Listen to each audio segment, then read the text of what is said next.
25 tons of gold reserves natin sold amounting to 129 billion. Grabe. Bakit po tayo nakapagbenta ng ganong karami?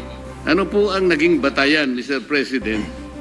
Unang-una, bakit po 24.95 tons kaagad? Ba't di na lang 2.4, Mr. President? Grabe. But malinaw sa akin na ang nagdala dyan sa bahay ni BBM doon sa Forbes ay si Martin Romualdez. Aking mga minamahal na Ilocano, ngayon pa lamang ay naunawaan ko na kung may mga gagawin kayo para hindi kayo mapag-initan. Huwag niyo akong alalahanin, alam natin ng Ilocos ang buong katotohanan. Ang hiling ko na lamang ay mag-ingat kayo mula sa palasyo at kay Sandro. Nako! Kaya ito ni Manang. O ito mga kadonatics, sinapon ni Senator Marcoleta si Gatchalian at ang gobyerno mga kadonatics sa pagbenta ng gold. Noon walang naniniwala masyadong mga kadonatics. I mean sa atin, naniniwala tayo nung sinabi ni Tatay Digong. At ang mga media mga kadonatics hindi kinakover to noon. Ngayon mga kadonatics, dinala na ni Senator Marcoleta sa Senado mga kadonatics at eto, grabe, nagkabulgara ng mga kadonatics at Attorney Vic Rodriguez may matinding revelasyon patungkol kay Romualdez at Pangandaman. Nako mga kadonatics, eto panoorin natin. Dito muna tayo kay Tatay Digong. Kasi noon, nung sinabi niya na nagbenta yung gobyerno ng 25 tons of gold mga kadonatics, walang masyadong nag-cover nito ng mga medias. They don't even, mga kadonatics, believe na nangyari yon. Pero tayo, dahil sinabi ni Tatay Digong, alam natin mga kadonatics na nagsasabi siya ng totoo. Panoorin natin yung 34 seconds na sinabi ni Tatay Digong. Eto. Kinuha ninyo sa GSIS, PhilHealth, 89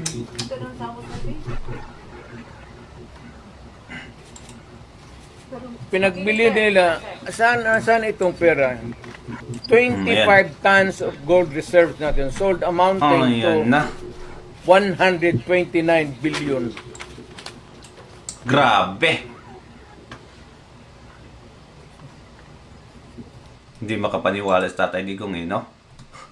Wala siyang masabi dun Kasi, mga kadonatics, naging presidente si Tatay Digong at alam niya mga kalakaran mga kadonatics kung pwede bang magbenta ng gold ngayon or hindi. Pero this time, grabe, hidden mga kadonatics. Walang nakakaalam. Pero si Tatay Digong, of course mga kadonatics, may mga asset din yan. Kaya alam niya ang nangyari. But beside that mga kadonatics, beside him, wala. Kaya siya lang yung nagsiwalat nito mga kadonatics. At yun na nga, nung siniwalat niya, walang media masyadong naniniwala, ganon. Yung mga loyalist mga kadonatics, sinabi fake news na naman daw. Pero eto mga kadonatics, eto, dinala na talaga sa Kongreso. At Attorney Vic Rodriguez, may sinabi din siya sa patungkol dito mga kadonatics. Yung binenta po nating gold reserve ng Bangko Sentral ng Pilipinas, walang malinaw na paliwanag bakit ibinenta. Halos 30 tons, 30 tonelada ng ating gold reserve ang ibinenta ng pamahalaan sa ilalim ng Marcos Jr. Administration. Record high din po iyan. Saan nila ginamit yung perang pinagbentahan ng ating gold reserve? And yung Ayan na talaga mga kadonatics, di ba? Grabe talaga kagahaman. Lahat na lang ng ahensya mga kadonatics sa kinukuha ng budget. Pati yung PhilHealth noon mga kadonatics, grabe yung kinuha ng budget nila. Tapos, some of them mga kadonatics, pinahinto yung proyekto. Dahil hindi na binigyan ng budget mga kadonatics, hindi natin alam kung saan napunta yung pera. Tapos itong gold, ay nako, grabe mga kadonatics, di ko masikmura itong gobyerno na to. At eto na nga, dinala na ni Senator Marcoleta sa kahapon nata itong mga kadonatics sa Senado. Si Gatchalian pala ang naatasan mga kadonatics na magbenta. Or nagiging spokesperson na siya ng BSP. Nako! At eto mga kadonatics, tinanong siya at sinabon ni Senator Marcoleta. Panoorin na natin. Dami kong daldal. Noong pong nakarang taon, Mr. President, ayon po sa International Brokerage Tracking Website, Ang Pilipinas po ang nagbenta ng pinakamalaking volume ng ginto sa buong mundo. Nako. 24.95 tons. Ang dahil mo sa pangyayaring ito ay bumaba ang ating gold holding sa 134.06 tonelada na lang. Ang Thailand po, Mr. President, sang-ayon po sa ulat na ito, ay nagbenta lang ng 9.64 tons. Ang Uzbekistan ay 6.22 tons. Ang Mongolia, 1.33 tons. Saan po ba yung Mongolia, Mr. President? Mongolia nasa Central Asia, Mr. President. Alam yan Pwede ni po Senator tayong Marcolita. makarating doon. Kilala ko ho yung Deputy Prime Minister doon, Mr. President. Aha. Kaya ako Gusto po natin tinatanong bumisita. ay alam ko pong kaibigan niyo yung Deputy Prime Minister. Nag-plus Singapore pa si po- Gatchalian mga kadonatics, kaya grabe protekta sa presidente. The Grabe. President nagbenta 1.18 tons. Mongolia ha, 1.8 lang ha. Tayo 25. So kung pag-usap po yung financial standing po ng Singapore ay malayo po tayo pero talagang bakit po tayo nakapagbenta ng ganong karami? Ano po ang naging batayan, Mr. President? Unang-una,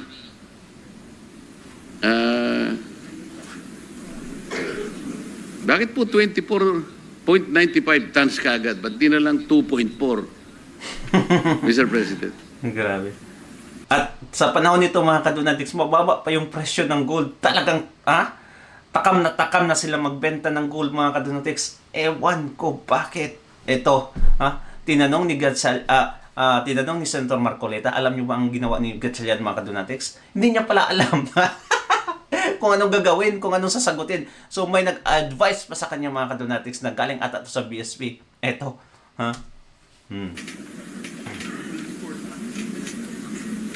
Tingnan nyo, ang tagal makasagot ni Gatchalian mga kadonatics.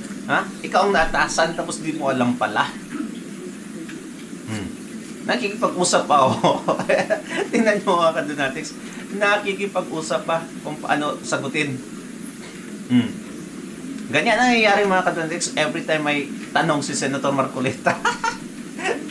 Kumukuha pa ng explanation sa iba. I was advised, Yeah. Mr. President, by the BSP that it's part of BSP their portfolio management. So from time to time, they would adjust their portfolio depending on the situation and depending on the risk. So in this case, they sold gold and transferred to another asset class. Ang kagandahan ho dito, Senator Marcoleta, kumita naman ho tayo dahil mataas ang presyo ng gold ngayon. So kumita naman ho ang BSP dito sa pagbenta. Pero lumipat lang naman siya in another asset class na high yield, low risk. Taas ngayon yung presyo ng gold mga kadonatics. Binenta nyo ng mababa. Wala talagang sense mga kadonatics. Eto, kaya sinabon siya ni Senator Marcolita. Bakit hindi kayo nagbenta ngayon na mataas pala yung presyo ng gold? Eto.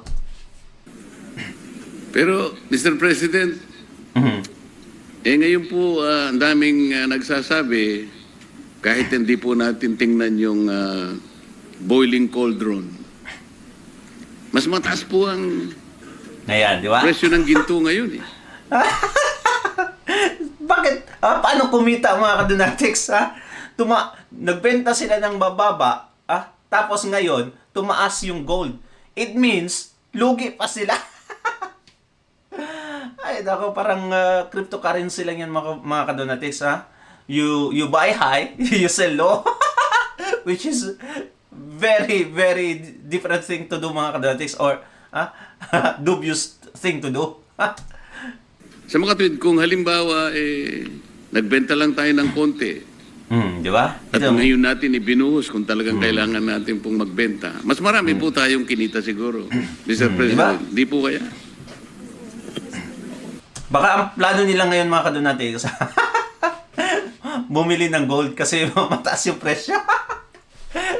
Ay, talaga naman.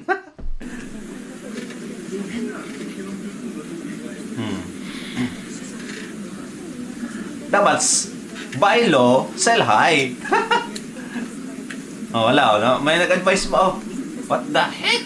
Bakit naging spokesperson to or bakit inatasan to itong si Gatchalian mga kadonatics na hindi pala marunong sumagot? Oh, ang gahamang na Ralph Recto sa gilid mga kadonatics. Nako, ang bagong executive secretary natin.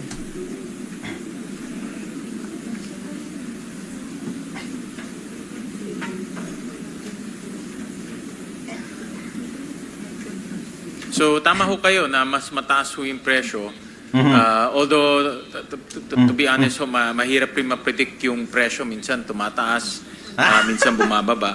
But Sa napaka-lame yung excuse mga kadonatics. along the way naman po, ito ay nagbebenta ho sila in tranches. Hindi naman ho isang bugso yung pagbenta ho nila. But you're right na 25 tons in one go. Hindi isang bugso. While yung iba mga kadonatics, tag 2.5 lang, 1.8 yung sa Singapore. What the heck? tumaas pa ho yung presyo. Mr. President, kasi po kung titingnan po natin yung ating gross international reserves, ito po ay kinapapalooban ng halos 5 masasabi nating paraan. Nandyan po yung ating reserve position.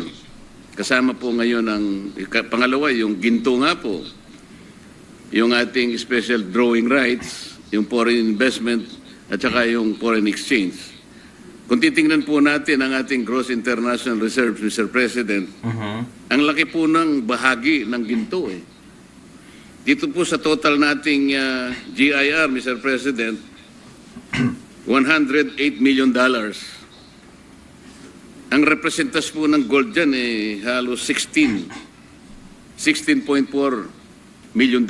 Kaya kung siguro binenta natin po ngayon, baka ito 16 na ito, $32 million po. Sa akin lang pong palagay naman, Mr. President. Totoo yan, no? Nakita ko nga ho na ang presyo ng ginto ngayon ay tumataas. Although mahirap rin ho masabi kung gaano siya katagal tataas o bababa rin ho siya. So ang BSP naman ho, ang ginagawa ho nila as part of the portfolio management, nagre-realign lang po ng asset classes. So but hindi naman ho nila binenta to isang bugso, no? So kumita rin ho sila along the way kasi in tranches ho nila binebenta pataas. Pero sana po, Mr. President, ang ating BSP, mas malawak po yung kanyang pananaw. Tama. Kung natanaw po niya na ngayon po ay tataas po ang presyo, doon po sana natin may bebenta ng mas marami, mas malaking ganansya po ng ating bansa, Mr. President. I agree with you, Mr. President. Senator Marcoleta, na kailangan din maging practical and tingnan yung overall trend, no? So nakikita ko po yung punto ninyo na dapat mas kumbaga chinempuhan ho nila na mas mataas yung presyo. Bebenta ka ng ganyan kalaki mga kadonatics, billion, 129 billion pesos. Tapos hindi kayo nag-study ng galawan ng graph. Mas maganda, mas mabuti pa yung mga small traders mga kadonatics, yung mga nag-scalp lang everyday, mga scalping. Kasi alam na alam nila yung galawan ng graph. Ay nako, wala talaga mga kadonatics. Kasi noon nag-crypto trading din ako mga kadonatics. Yun nga lang, nag-study ako ng graph pero nalugi pa rin ako. Kaya nag-stop ako. Ay, nako. Kasi po, mula nung mawala na yung ginto sa gold standard natin, Bretton Woods yata yung sinasabi nila eh. Napunta na lahat sa US dollar po kasi. Kung talaga po kasing nakakabahala po kasi, kung totoo po na ang ginto po natin ay isa sa ating pinaglalagakan po ng katatagan po ng ating financial situation, maski po sa ating pamilya, ugaling Pilipino na pag meron ka pong ginto, Napaka makaingat eh. Hindi po natin basta-basta dinidispose. Yung ginto, parang seguridad po ito eh, Mr. President. Tama po ba? Tama. Yun yung pera na niluluklok natin mga kadonatics in times of emergency lang talaga. Kahit walang bigas mga kadonatics, kahit walang makain, minsan di yan kinukuha eh. May mga ganon talagang pamilya mga kadonatics. For sure, nangyari din yan sa inyo. Na pag may sakit lang yung pamilya, isa sa mga members ng family mga kadonatics, pag may sakit, doon pa kinukuha yung pera. Pero pag yung bigas lang o ulam kulang, hindi yan ginagastos. Namumutang lang yan yung, di ba, parents natin. Ganyan din kami noon mga kadonatics. Tama ho, Mr. President. Tama lahat. Tingnan po natin, kahapon po, Yung Mr. ginagawa nyo, President, mali. ang ating piso ay 59.17 to the US dollar. Grabe. Ang year to Bagsak date economy. na depreciation po is 1 peso and 3 centavos or 2.24%. Ito po yung medyo nakakabahala po na hindi naman po ako ekonomista, Mr. President, pero kahit papano pinipilit po nating maintindihan ng kahit konti lang. Para sa ganun po ay maintindihan din natin kung paano ipaliliwanag sa ating mga constituents yung galaw po ng ating financial system, Mr. President. Paano po ngayon na i-assess ng Department of Finance po yung recovery trajectory halimbawa natin sa harap ng tayo po ay sumadsad sa third quarter ng halos 4% lang po ang growth ng ating gross domestic product.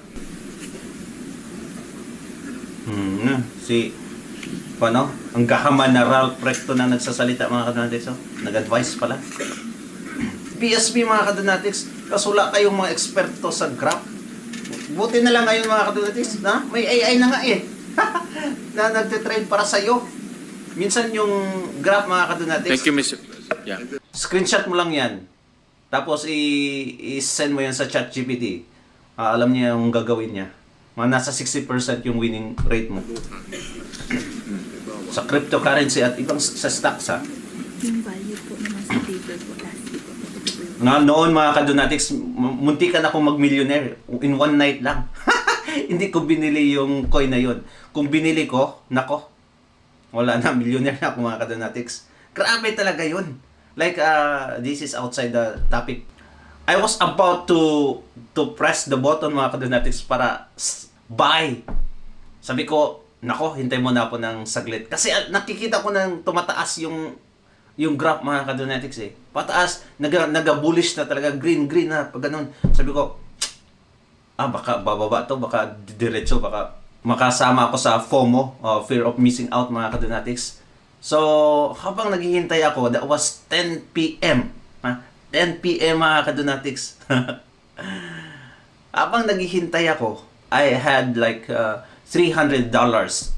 All out yun mga kadonatics, buy all out. Habang naghihintay talaga ako, nakatulog ako mga kadonatics. Nakatulog ako. Ang nangyari, paggising ko, grabe mga kadonatics. Ang taas, nasa 1,000% yung tubo. 2,000 ata yun mga kadonatics. 2,000%. Kung nabili ko yon that time, yung $300 ko, magiging $25,000 mga kadonatics. It means over $1 million yan sa Pinas. Ay nako, kung hindi lang ako nakatulog that time, nako, milyonaryo na din ako. Anyway, let's go on to the topic. Ngayon, Well, Mr. President, talagang aminado ho tayo na dahil po dito sa issue ng flood control, bumagal po yung paggastos ng ating pamahalaan, lalo-lalo na sa construction. Kanina na pag-usapan ho natin ni Senator Ping yung laki ng contribution ng government spending, almost 25%. No, of our economy ay nasa government spending. So, ang strategy po ngayon ng economic managers at the administration is number one, regain the trust of our people. Wala na. So, Trust. balitaan ko kay Center Secretary Recto, Executive Secretary, na today magpa-file na po ng kaso ang Ombudsman sa Sandigan. So, isa yan sa mga paraan para maibalik po natin ang tiwala ng taong bayan sa gobyerno. Mga kadonatics, comment down below kung in any ways or any form mga kadonatics, mababalik pa yung trust, yung tiwala natin sa gobyerno. Comment down below. Kasi kung para sa akin lang mga kadonatics, wala na. That time pa lang mga kadonatics na kinidnap nila si Tatay Digong. Our trust already have gone astray mga kadonatics. Trust me, hindi na mababalik yung trust as far as I am is concerned. Myself is concerned mga kadonatics. What about you? Comment down below. Pangalawa po, mayroon na pong catch-up plan ang executive na habulin po yung paggastos itong nalalabing mga buwan. Mayroon pong 156 billion pa na hindi nagagastos ng DPWH. So ito po ay sisiguraduhin nila na ma-implement this coming fourth quarter. Itong natitira, no? November and December. So they recognize na kailangan po humabol ang DPWH pagdating po sa spending activities.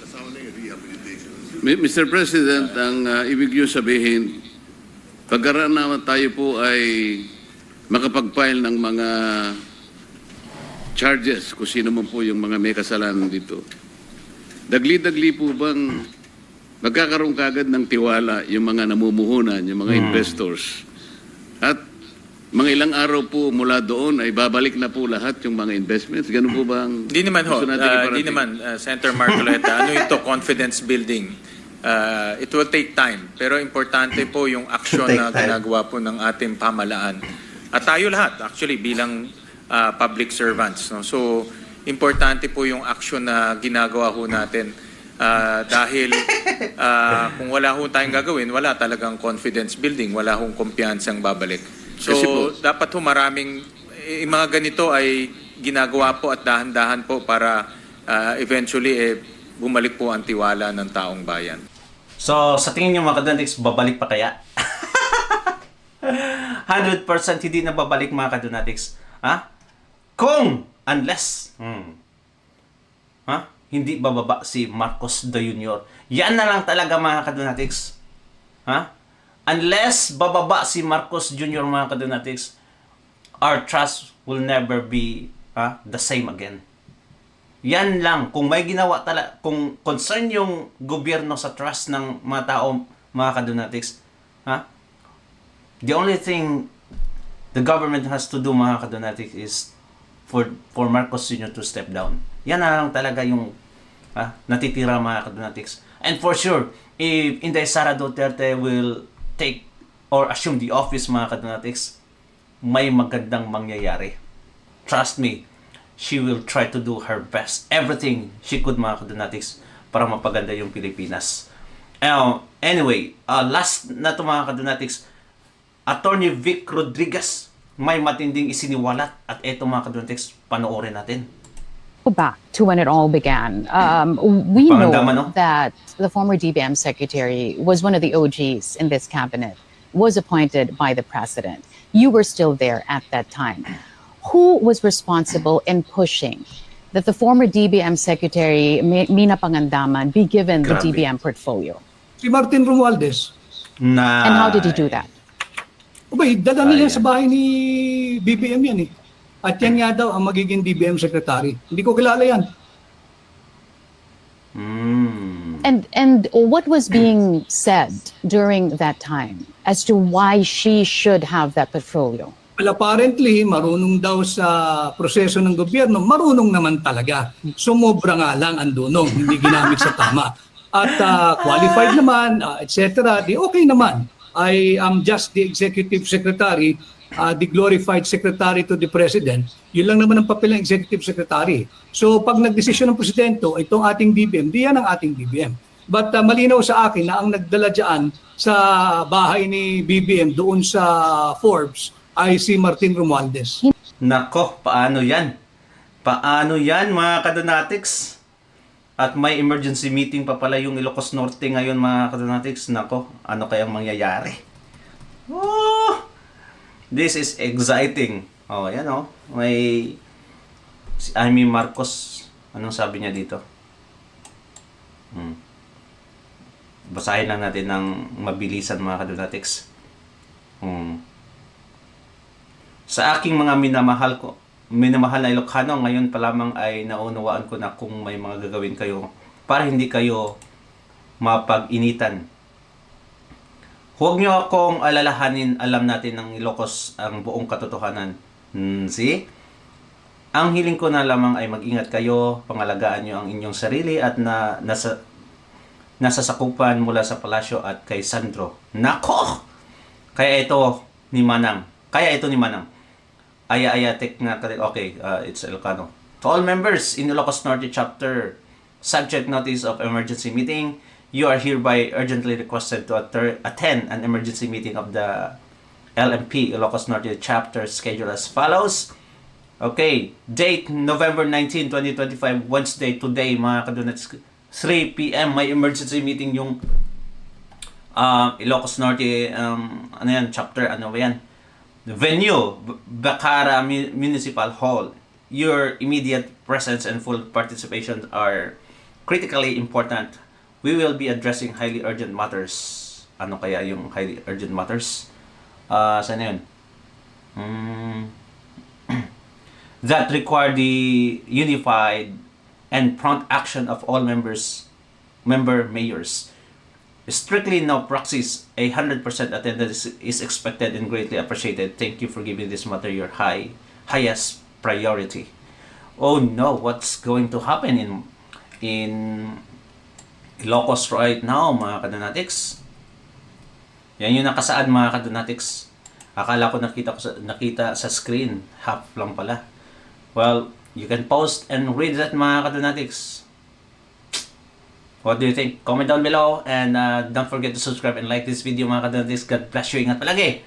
Bye-bye.